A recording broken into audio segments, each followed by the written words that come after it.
Mamma mia, guys, what a big announcement that was yesterday. Why am I saying mamma mia? Because not only is Urs moving to the Open, but he'll be making his Open debut in Italy, going up against Mark Hector, Quinton, Sergio, Lewis Breed, just to name a few. But how big of an announcement was this? This really did blow social media up yesterday. What a huge announcement. Now, yes, we may have seen this coming over the past few years. We know sometimes Urs has struggled with that limit. He's now 17 kilos above his classic physique limit. This is clearly the right choice for him in his bodybuilding career at the age of 27 years old. We're going to see him make his Open debut in Italy and his home country of Germany. The two last shows of the year to qualify for the Olympia 2025. Now, the real question is, Logan Franklin dropped a comment on Urs' announcement, stating that there's a few other people he feels might make the move to the Open. Because we know the classic physique's weight limit is restricting some of those top pros. Two of them, Ramon, Dino. Could we see Dino make the transition, the move to classic physique? Is he the next one? There was an interview with a Brazilian podcast where he did mention about the Open division one day. Is one day coming up? Is one day coming up in 2026? And what about Mike Sommerfeld? How long is his career in classic physique? Logan Franklin dropped his name, saying that we could potentially see him move to Open. Is that a possibility? Are we now entering the era where some of those great names in Urs, Ramon, Chris Bumstead is retired, are they going to be moving on either to retirement or moving to the Open division, now allowing the next breed of talent to come in and take over the classic physique division? I'm really keen to hear your thoughts on this. But let's look back at Urs. Let's look back at what an incredible career he has brought to the classic physique division. What a personality, what a character. I do feel the classic physique division is going to miss his personality, his charisma, but he's transferring that now to the Open. But the big question is, will we ever see Urs on the Olympia stage representing the Open division, representing Germany? It's definitely going to be a big ask, but like it says here, don't set limits. And that's clearly what he's doing. He is not setting limits for himself. He is now throwing himself in a lion's den and going straight into the Open. Make his Open debut in 2.5 weeks in Italy and then his home country, Germany. That is... I have no words because it could be very easy for him to sit out this year, but he's going straight in. He put himself in the lion's den, in the limelight. I'm really excited to see what happens here. Definitely the promoters are winning. The promoters for Italy and Germany are definitely winning to have Urs make his Open debut on their stage in Europe. So what are your thoughts, guys? Is this the right move for Urs?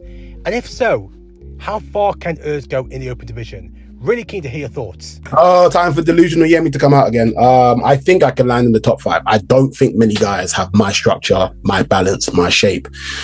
That's the reality. But, I'll be happy with a top 8 placing, top 10 placing. If you haven't already, guys, do check out the interview I did with Yemi. Yemi is Olympia qualified, representing GB, representing the UK at this year's Olympia in classic physique. And of course, there he stated top 5 is the goal. Yes, he'll be happy for top 8 and top 10, but he believes he can get into that top 5. And he's not the only person. Listen to this from Jeremy Bundia. I think this guy's got all the potential in the world. I think he's got probably the best genetics that this sport could have, that God could have given you, bro. It's absolutely insane. Yeah, I'll give it a good hand. From a structural standpoint, nobody's going to be able to compete with them. So it's just going to come down to, consistency over time, packing on the weight, perfecting the craft, and, staying mentally strong through it all and being patient. But your time's coming. You're going to make a splash at Olympia this year. And be like two people like fighting for at the top for years to come if they filled up their frame. Yeah, he has. Guys, people always try and put restrictions on your dreams. They'll say you can't do something. You can't achieve it. Yemi, you can't achieve top 5. But it's all down to Yemi. If he believes he could do it, then he will go and try and prove everyone wrong. He doesn't need to prove anyone. He just needs to prove to himself that he is up there with the very best. Jeremy believes it. Michael de Bull believes it. Yemi believes it. Do I believe he can break in top 5? I think that is a very lofty goal, but who cares what I think? Who cares what anybody thinks? The only person who you should care about is yourself. Guys, let's look at some Quinton update. Samson Dowder dropped these videos yesterday of Quinton going through some posing at the Mr. Olympia gym, the cave in Lincoln. And you know what, God, every day the Quinton's looking better and better and better. So aesthetically pleasing. I can't wait to see Quinton next to Mark Hector. That's one battle I want to see. Another battle I want to see is him next to UK's own Lewis Breed. Two completely different physiques, but what we do know is Italy is going to be a dogfight. It's going to be a dogfight. It's all about who wants him more. Everyone is clearly putting the work, but who wants him more? Who wants one of the last Olympia qualification tickets to go to Vegas to compete with the very best in bodybuilding? And with Samson in Quinton's corner, you would think that maybe this will give Quinton the edge. But at the end of the day, it doesn't matter who's in your corner. What matters is the work you put in yourself, not just in the gym, but outside the gym. And Quinton's clearly been putting the work, and he's fired up. He is fired up. Look back at the interview I did with him a week ago. He is fired up more than ever before. And like I said, so is his competition. Who will come out top in Italy? Who will be celebrating with a huge pizza at the end of it? Guys, let me know in the comments. Let me know who you think is the front runner to take the Italy Pro title. Is it Quinton? Is it Mark Hector? Is it Lewis Breed? Is it us? Is it Sergio, who's never placed outside the top 3 apart from the Arnolds? Let me know in the comments below. I was really keen to hear your thoughts because this is going to be a titanic battle. Logan Franklin still needs to stamp his ticket to Olympia, and let's face fact, guys, he's going to be there. He took second place at the Arnolds, and look at this. We know on stage he's going to bring the most gnarly condition. We also know that it's going to be very difficult to outpose somebody who has mastered his craft.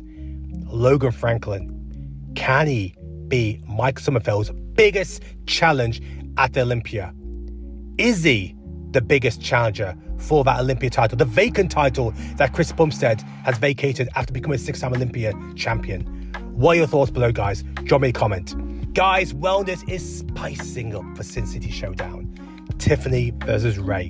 Tiff, 2-time Olympian. Ray, 4-time Olympian. Both have secured many pro wins. Who will come out top this weekend? This is one not to miss. I did say I believe Tiff will be the one to take the win, but Ray's going to be pushing her because she's been on the Olympia stage just like Tiff has.